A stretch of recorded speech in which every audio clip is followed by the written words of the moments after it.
दिन ब दिन बढ़ते पेट्रोल और डीजल के दामों ने आम आदमी का जीना दुश्वार कर दिया है।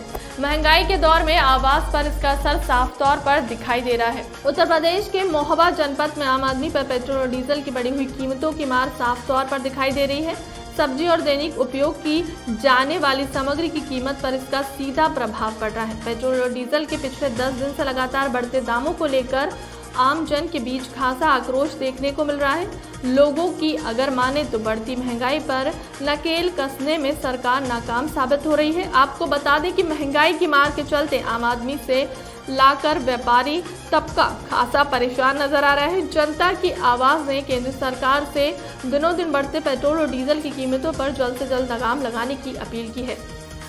व्यवसाय के ऊपर, क्योंकि हर चीज़ डीजल और पेट्रोल के ऊपर डिपेंड करती है। क्योंकि गाड़ियाँ आएंगी, गाड़ी से माल आएगा तो कीमत बढ़ेगी। हर चीज़ के ऊपर कीमत बढ़ती जाएगी। कोई भी चीज़ कहीं से जो आती है तो डीजल और पेट्रोल के ऊपर डिपेंड करती है। गाड़ियाँ पेट्रोल और डीजल से चलती हैं, जिसकी महंगाई से हर चीज़ महंगी होती जाएगी। कोई भी चीज़, छोटी से छोटी सब्जी भी है वो भी महंगी हो जाएगी, क्योंकि आता सब ट्रांसपोर्टिंग से। ट्रांसपोर्ट नहीं होगा तो कहाँ से होगा? ट्रांसपोर्ट चलता है डीजल से और पेट्रोल से। जो भी बाहर से माल आता है हमारा, उसमें भाड़े में बहुत फ़र्क पड़ा है। यानी कि 1.5 सवा गुना तक भाड़ा लग रहा है इस टाइम पे। तो इसका पूरा लोड जो कि सब्जियों पे पड़ रहा है, और सब्जी महंगी होने से आम जनमानस में बहुत मतलब इसका असर पड़ रहा है और बहुत महंगाई बढ़ रही है। जी, अपने यहाँ तो कोई सब्जी अभी इस टाइम पे पैदा नहीं हो रही है। अपने यहाँ की जो भी लोकल सब्जी थी, सारी सब्जियाँ ख़त्म हो चुकी हैं। सारी सब्जियाँ बाहर से लोड होके आती हैं और इसका सीधा प्रभाव पूरा मतलब आम जनमानस पे पड़ रहा है। आदमी कोरोना के संकट से वैसे ही जूझ रहा है। अर्थव्यवस्था उसकी चौपट है। ऐसे में जब डीजल और पेट्रोल के दाम बढ़ रहे हैं तो उसमें आम जनता के ऊपर महंगाई का बोझ अत्यधिक बढ़ रहा है, और गरीब आदमी और जो मध्यम वर्गीय आदमी है उससे बहुत ज़्यादा सफ़र कर रहा है। अतः गवर्नमेंट को चाहिए कि डीजल और पेट्रोल के दाम स्थिर करके और घटाए। डॉक्टर को चाकू से जान से मारने की कोशिश की गई। आपको बताते चले कि थरबई थाना क्षेत्र नदियानी गांव के निवासी डॉक्टर लालचंद अंबेडकर घर से निकलकर बाइक से किसी काम के लिए गांव के चौराहे पर जा रहे थे। घर से मात्र 500 मीटर दूर पर ही पहुंचे थे कि पहले से ही घात लगाए बैठे दूसरे गांव के गोरापुर थाना बहरिया के तुलईराज, दिलीप कुमार, रमेश कुमार, लवकुश, अमरनाथ, उमेश कुमार और राजकुमार ने डॉक्टर को रोककर मां बहन की भद्दी भद्दी गालियां देते हुए मारपीट करने लगा। जब डॉक्टर ने विरोध किया तो इतने में दबंगों ने सरिया और बेल्ट से मारने लगे। यहां तक कि दबंगों ने चाकू से भी हमला बोल दिया, जिससे उनके शरीर पर गंभीर चोटें आई हैं। पहले हत्या के जो है एक मुंडी में रहा है, करीब 2.5-3 साल तक जेल में रहा, और जो है ना केवल उसी के जो है ना वजह से लोगों में आतंक ये फैला कि अगर कोई मेरा विरोध है मैं उसके जो है कत्ल कर दूंगा। ये उसका वर्डिंग है। बिजनौर मिल में काम करने वाले एक कर्मचारी की गला रेत कर अज्ञात बदमाशों द्वारा हत्या कर दी गई। सूचना मिलने पर मौके पर पहुंची पुलिस ने रक्त रंजित शव को गांव से करीब 1 किलोमीटर की दूर पर खेत में बरामद किया है। इस हत्या के मामले में मृतक के परिजनों के द्वारा हत्या की तहरीर पुलिस को दी गई है।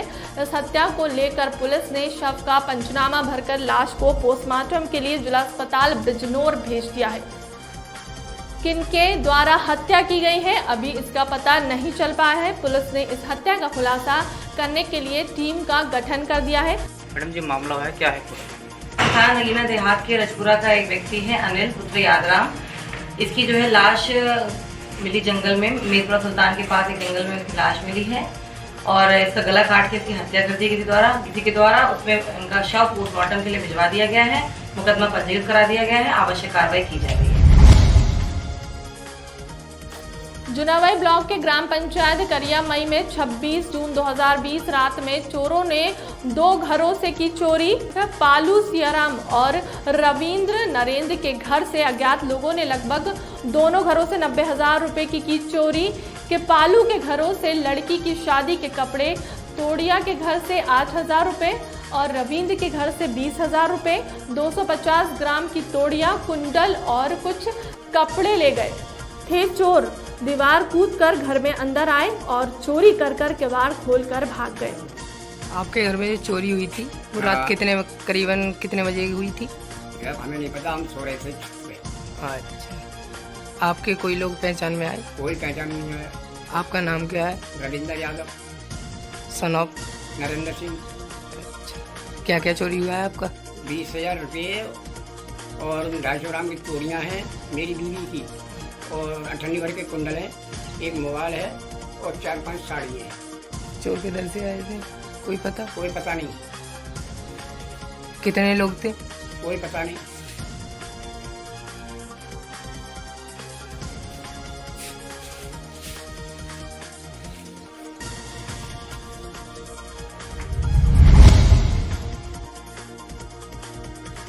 फूड पॉइजनिंग की वजह से एक ही परिवार के 10 लोगों की अचानक से तबीयत खराब हो गई। पेट में तेज दर्द व उल्टी होने पर ग्रामीणों ने सभी परिवार के सदस्यों को प्राथमिक स्वास्थ्य केंद्र में इलाज के लिए भर्ती कराया। इन सभी 10 लोगों में से 5 लोगों की हालत गंभीर देखते हुए इन्हें डॉक्टर द्वारा प्राथमिक स्वास्थ्य केंद्र से जिला अस्पताल बिजनौर भेज दिया गया है।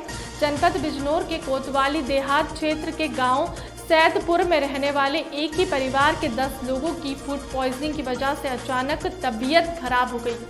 पता चला है कि परिवार के सभी लोगों ने 3 दिन पुराना रखा घर में लस्सी पी लिया था, जिसके बाद अचानक से इन लोगों की तबीयत खराब हो गई है। ग्रामीण की मदद से इन सभी को इलाज के लिए प्राथमिक स्वास्थ्य केंद्र कोतवाली देहात में भर्ती कराया गया, जहां पर 5 लोगों की हालत नाजुक देखते हुए उन्हें जिला अस्पताल रेफर कर दिया गया है। कल रात्रि में सैदपुर का जो गाँव ये कोतवाली देहात में आता है, वहाँ एक ही परिवार के सदस्य थे 10, जिन्होंने दिन में बासी रखा 2-3 दिन का मट्ठा पी लिया। उसके बाद उनके पेट में दर्द हुआ और उल्टी आने लगी और दस्त भी होने लगे। अब वो प्राथमिक उपचार गाँव में करके चले, लेकिन कोई आराम नहीं हुआ। फिर उसके बाद PHC कोतवाली देहात आए, डॉक्टर आशीष कुमार वर्मा और मेरे द्वारा दोनों का उपचार किया गया, उनको भर्ती किया गया, फर्स्ट एड दी गई। प्राथमिक उपचार के उपरांत 4-5 मरीज जो थोड़े से लो कंडीशन में थे, उनको जिला अस्पताल पीजी टाउन होने के कारण रेफर कर दिया गया और बाकी प्राथमिक उपचार के बाद वो घर चले गए। और लोगों की जानकारी दी गई डॉक्टर जयदीप द्वारा, वहाँ कोई और ऐसा रोग ही नहीं था। गाँव में ज़्यादा लोगों को जीवन हुआ था, एक ही परिवार की ये घटना है।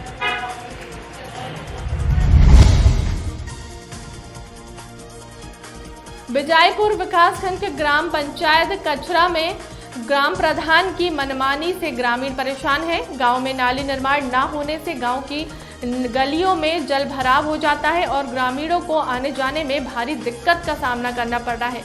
वहीं गांव की गलियों में जल भराव होने से एक गरीब परिवार की आशियाना भी धराशायी हो गया है।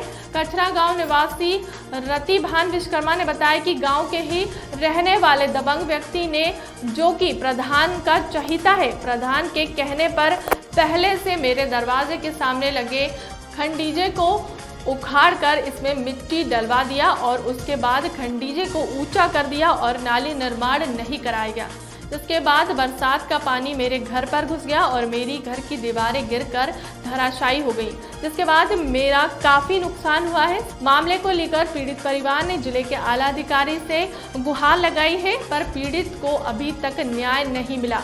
अब देखना यह है कि क्या पीड़ित परिवार को इंसाफ मिलता है या फिर पीड़ित परिवार इसी तरीके से दर दर की ठोकरें खाता रहेगा। जब यहाँ पर प्रशासन मौके पे आया तो प्रशासन ने क्या किया था? प्रशासन क्या किया, बाद में नाली बनवा दिया। बाद में नाली बनवाने के बाद में नाली हमें कोई मतलब की नहीं निकली, हमारी दीवार गिर गई। प्रशासन पैसा ले करके शांत हो गया, कोई कार्रवाई नहीं की गई इनके साथ। अच्छा, पैसा किसने दिया प्रशासन को? ये मन्ना लाल। अच्छा, प्रधान के जी को नहीं अवगत कराया था? प्रधान नहीं आया था। अच्छा, आया ही नहीं प्रधान? हाँ, नहीं। सूचना दी आपने? प्रधान को कई बार सूचना दिए, प्रधान कोई एक्शन ही नहीं लिया। प्रधान के जरिए से ये हुआ ही है, प्रधान ने ही माटी डलवाया इसमें। प्रधान को हम वोट नहीं दिए, इसलिए हमको चुनावी रंजिश को लेकर। हाँ, चुनाव की वजह से। छत्तीसगढ़ नदी के बालू के अवैध खनन का खेल खनन माफियाओं और पुलिस की मिली से बेखौफ जारी। महोबा जनपद के पनवाड़ी क्षेत्र में पनवाड़ी थाना पुलिस की मिलीभगत से बालू के अवैध खनन का खेल बेखौफ जारी है। आपको ज्ञात हो कि पनवाड़ी थाना क्षेत्र के छत्तीसगढ़ नदी से निर्धारित क्षेत्र के विपरीत बालू का अवैध उत्खनन LNT मशीनों के द्वारा बेखौफ किया जा रहा है। इस तरह खनन माफियाओं के द्वारा देश के खनन संपदा लूटने में कोई कसर नहीं छोड़ी जा रही है। कैमरे में कैद तस्वीरें बता रही हैं कि छत्तीसगढ़ नदी से किस प्रकार तेजी से खनन कार्य किया जा रहा है, जिसको लेकर जिम्मेदार अफसर चुप्पी साधे हुए हैं। अब देखना यह होगा कि आखिर बालू के अवैध खनन पर रोक लगा पाती है या फिर ऐसे ही देश की खनन संपदा लूटी जाती रहेगी। एक चिंतनीय विषय बना हुआ है।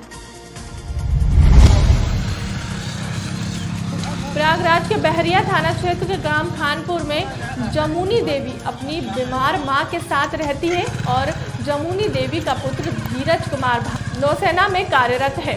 उपरोक्त महिला के प्रत्यक्ष आवास जमीनपुर उनके पड़ोस में ही रहने वाले घनश्याम यादव, राधेश्याम यादव, राहुल यादव आदि ने जबरन कब्जा कर लिया है और विगत कुछ दिनों से उनके हाथ गाली गलौज, अमानवीय कृत्य और जान से मारने का भी लगातार प्रयास किया गया। इस संबंध में प्रार्थनी ने थाने में तहरीर भी दी, परंतु विपक्षी राधेश्याम यादव यूपी पुलिस में कार्यरत अपनी विभागीय ताकत का दुरुपयोग करते हुए कोई कार्रवाई नहीं होने दे रहा है। यहां तक कि प्रार्थी के पुत्र धीरज कुमार नौसेना में कार्यरत को भी फोन करके बुरी तरह धमकाया। लिखित तहरीर के बावजूद बहरिया थाना क्षेत्र के दरोगा मनीष कुमार ने कोई भी कार्रवाई करने से इनकार करते हुए प्रार्थनी के साथ भी दुर्व्यवहार करते हुए भगा दिया।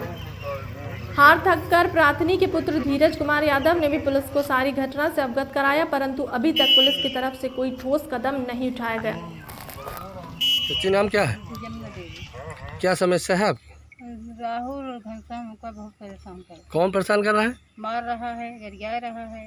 तो आपने थाने में सूचना दिया? घर में रहा नहीं देता है।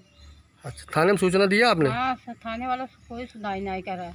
क्या बोलते हैं थाने वाले? थाने वाले कोई हमको जवाब ही नहीं देते। क्या कहते हैं? जवाब लेते हैं? क्या कुछ बोलते हैं? नहीं। जो आपको मारता है वो किस जगह है, कहाँ नौकरी करता है? लखनऊ में। किस पोस्ट पे है?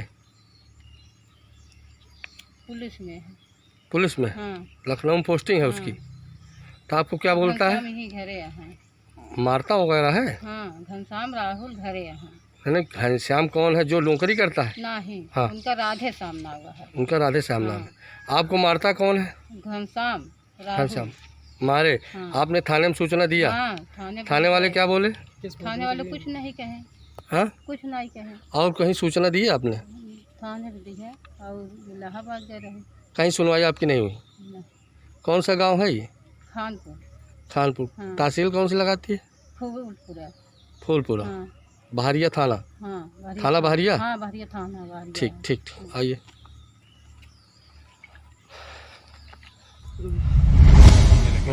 आज के भी दिन इन्होंने पूरा वही डिमांड करते हैं। मेरी मम्मी को मारते हैं, गालियां देते हैं, सब कुछ करता है।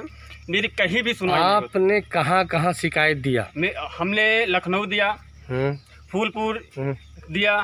फूलपुर किसके पास? SSP के यहाँ, CO के यहाँ फूलपुर दिया। हाँ। CO फूलपुर के यहाँ मेरा कोई सुनवाई नहीं हुआ। हाँ, उसके बाद? और SSP के यहाँ मैंने दिया। उसके बाद मैंने लखनऊ भी दिया, सिग्नेचर बिल्डिंग तक, वहाँ भी मेरी कोई सुनवाई दी। जब वहाँ की रिपोर्ट थाने तक पहुँचती है, हर जगह की रिपोर्ट जब थाने तक पहुँचती है तो थाने वाले ने उसको नॉर्मल रिपोर्ट बना के उसे रख देते हैं। क्या बोलते हैं? बोलते हैं कि इसमें कोई भी मामला नहीं हुआ है, इसमें कोई भी मामला नहीं हुआ है। हाँ, और थाने वाले कोई भी सिपाही यहाँ आके कभी हस्तक्षेप नहीं किया, ना तो कोई पूछने आया है। हाँ। थाने का कोई भी पुलिस वाला यहाँ तक कोई पूछने नहीं आया है। और